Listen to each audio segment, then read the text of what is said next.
दोस्तों, हमारी प्यारी राधा रानी को बनाना बहुत आसान है। वह इतनी करुणामयी है कि बस प्रेम से, सच्चे मन से उनका नाम लो, आपकी सभी इच्छाएं पूरी हो जाएंगी। आज मैं आपको बरसाने की एक ऐसी घटना सुनाने जा रही हूँ जिसे सुन के आपको भी बहुत अच्छा लगेगा।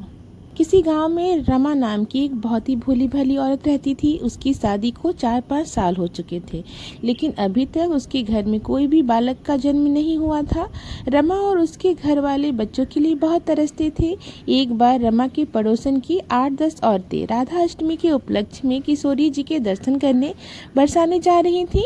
उन लोगों ने रमा को भी चलने को कहा। रमा खुश हो गई क्योंकि वह पहले कभी बरसाने धाम नहीं गई थी। रमा की सास ने कहा, किशोरी जी बहुत करुणामयी हैं, शायद वह तुम्हारी गोद भर दे। वह बहुत खुशी से 8-10 दिन के लिए बरसाने जाने की तैयारी करने लगी, लेकिन रमा को अचानक उसके पैर में चोट लग गई। उसका पैर सूज गया। इस पर उसकी सास ने कहा, फिर कभी चली जाना, क्योंकि वहाँ तो चलने का ही काम होता है, तुम कैसे चल पाओगी। रमा नहीं मानी। उसे लगा बरसाने जाने पर क्या पता करुणामयी किशोरी जी उसकी गोद भर दे। रमा और उसकी सहेलियां राधे राधे करते, जयकारा लगाते मथुरा धाम होते हुए वृंदावन श्री कृष्ण के दर्शन करते हुए बरसाने पहुंच गई। मंदिर के सीढ़ियों पर रमा के पैर में चोट लगी हुई थी, जिस कारण वह धीरे धीरे चढ़ने लगी। उसने सबसे कहा, आप सभी मुझे अटारी पर मंदिर के बाहर मिलना, आप सभी वहीं पर मेरा इंतजार करना। रमा राधे राधे कहते चढ़ रही थी, तभी उसका पैर डगमगा गया और वह गिरने लगी। लेकिन एक 8-10 साल की लड़की ने उनका हाथ पकड़ लिया और कहा, मैया संभल कर, गिर न जाना। रमा घबरा गई। रमा ने उस लड़की को देखा और देखते ही बोला, बेटी आज तो तुमने ही मुझे बचा लिया, नहीं तो मैं गिर ही जाती। लड़की ने कहा, अरे मैया मैं न गिरने देती। जब भी लड़की रमा को मैया कहती, रमा को बहुत सुकून मिलता। मैया सब सुनकर रमा की आंखों में आंसू आ गए।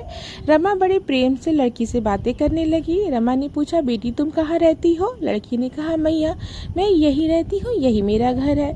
थोड़ी देर बाद लड़की ने बोली, मैया मेरे लिए क्या लाई हो। रमा हैरान हो गई और उसे देखते ही कहने लगी, रमा बोली, मैं तो तेरे को जानती भी नहीं, मैं तेरे लिए क्या ले आऊंगी। तब लड़की ने बड़ी प्रेम से कहा, मैया मैं यहीं रहती हूँ, सब मुझे प्रेम से लाडो बुलाते हैं, तुम भी मुझे लाडो ही बुलाना। मैंने तुम्हें गिरने से बचाया है ना, तो तुम मुझे कुछ दोगी नहीं क्या। उसकी भोली भाली बातें सुनकर, मैया शब्द सुनकर रमा बहुत खुश हो गई। अच्छा बता, तुझे क्या चाहिए, मैं कल तुझे लाकर जरूर दूंगी। अब तो मैं 8 दिन यही रहूंगी ना। राधा अष्टमी के दिन किशोरी जी के दर्शन के बाद ही सब जाएंगे। तो लाडो बोली, मुझे तो चूड़ी, कंगन, मेहंदी, घाघरा, चोली, माथे का टीका, गले का हार, बिछुआ, पायल सब पसंद है। अब कुछ भी लाके दे देना। रमा बोली, अच्छा अच्छा सब ला दूंगी। रमा बोली, लाडो अब मैं चलती हूँ, मेरी सखियाँ अटारी पर मंदिर के बाहर मेरा इंतजार कर रही हैं। लाडो बोली, चल मैया मैं तुझे छोड़ देती हूँ, कहीं तू फिर से गिर गई तो। रमा लाडो की प्यारी प्यारी बातों से मंत्रमुग्ध होकर लाडो का हाथ पकड़कर दोनों अटारी पर पहुंचे। तब लाडो बोली, मैया मैं चलती हूँ। रमा भी मंदिर के अंदर चली गई। मंदिर में रमा ने किशोरी जी और ठाकुर जी के दर्शन किए। बहुत ही आनंद से प्रसन्न होकर अगले दिन रमा लाडो के लिए बहुत सुंदर चूड़ियाँ और पायल लेकर आई। तब सीढ़ियों पर लाडो पहले से ही बैठी हुई थी, रमा का इंतजार कर रही थी। रमा को देखकर लाडो बोली, मैया लाई हो मेरे लिए कुछ। रमा ने चूड़ियाँ और पायल दे दी। लाडो बोली, मैया तुम तो कहीं सब कुछ लेकर आऊंगी, बाकी चीजें कहाँ हैं। अरे मैं 8 दिन यही रहूंगी ना, रोज तुम्हारे लिए कुछ न कुछ लेकर आऊंगी, सब एक बार में ही दे दूंगी तो फिर तो गायब हो जाएगी, मुझसे नहीं मिलेगी। लाडो शरारती हंसी हंसते हुए चूड़ियाँ और पायल लेकर वहाँ से भाग गई। अगले दिन रमा जब लाडो से मिली तो उसके साथ एक लड़का भी था। तीखे नैन, नक्श, सजीला, सावला, घुंघरैले बाल, इतना सुंदर कि उसके चेहरे से नजर ही नहीं हट रही थी। रमा ने पूछा, लाडो ये कौन है। लाडो ने बोला, मैया ये मेरा सखा है, हम साथ ही रहते हैं। मैया तुम कल इसके लिए भी कुछ लेकर आना। अगले दिन सुंदर सा धोती, कुर्ता और मोर पंख वाला मुकुट लेकर आई। उसने देखा कि दोनों बच्चे वहीं सीढ़ियों पर बैठे हैं और उनका इंतजार कर रहे हैं। रमा ने बच्चों से खूब सारी बातें की। फिर रमा ने अपने लाए हुए कुर्ता, मोर पंख और वाला मुकुट उन बच्चों को दिया। अब रमा बोली, लाडो देख, मैंने तुझे और तेरे सखा को भी सब चीजें ला के दी, जरा मैं भी तो देखूं कि तू कैसी लगती है। इस पर पर लाडो ने कहा, कल राधा अष्टमी है ना, मैं तुझे सब कुछ पहन के दिखाऊंगी। यह कहकर दोनों बच्चे मंदिर में चले गए। रमा भी मंदिर में गई, दर्शन करके घर लौट गई। अगले दिन राधा अष्टमी में लाखों की भीड़ की संख्या में लोग मंदिर में आए हुए थे। सब जगह राधे राधे के जयकारे गूंज रहे थे। रमा भी वहीं पहुंची जहां लाडो रोज उससे मिला करती थी। आज लाडो वहां नहीं थी। रमा ने सोचा, आज बहुत भीड़ है, उत्सव का दिन है, हो सकता है आज वह नहीं आई हो।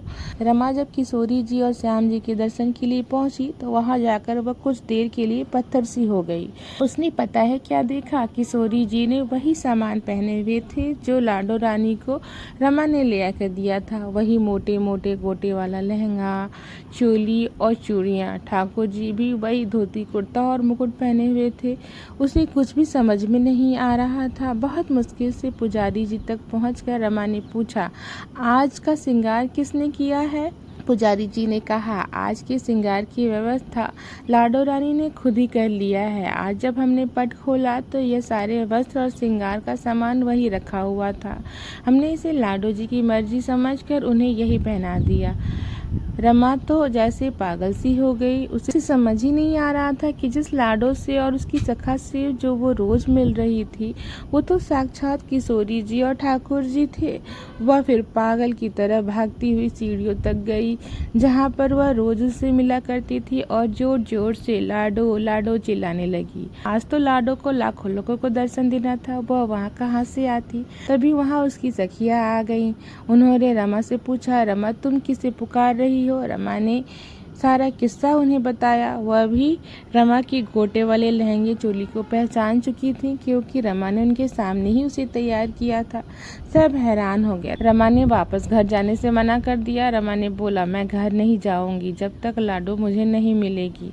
रमा के सास और पति भी उसे लेने आए। रमा उनके साथ भी जाने से इनकार कर दिया। रमा आज भी उन सीढ़ियों पर रोज आकर लाडो जी के याद में आंसू बहाया करती, लाडो लाडो चिल्लाती, और जब शाम तक लाडो रानी नहीं आती तो लाडो के याद में उसे इतनी पीड़ा होती मानो हजारों बिच्छुओं ने डंक मार दिया हो। लेकिन इस पीड़ा का भी अपना ही आनंद था। ऐसा करते हुए रमा को 30 साल बीत गए। रमा कमजोर हो चुकी थी, बुढ़ापा हावी होने लगा था। एक दिन एक छोटी सी लड़की उसका हाथ पकड़कर अटारी पर उसे ले गई और बोली, मैया ये रही तुम्हारी लाडो। रमा की लाडो वहीं बाहें फैलाए हुए उसे बुला रही थी। रमा बावली सी होकर गिर गई। एक आखिरी हिचकी के साथ रमा वहीं गिर पड़ी। ऐसा लगा मानो किशोरी जी ने रमा को नहीं, उसकी आत्मा को गले से लगा लिया हो। बोलो मेरी राजनंदिनी लाडो महारानी किशोरी जी की जय।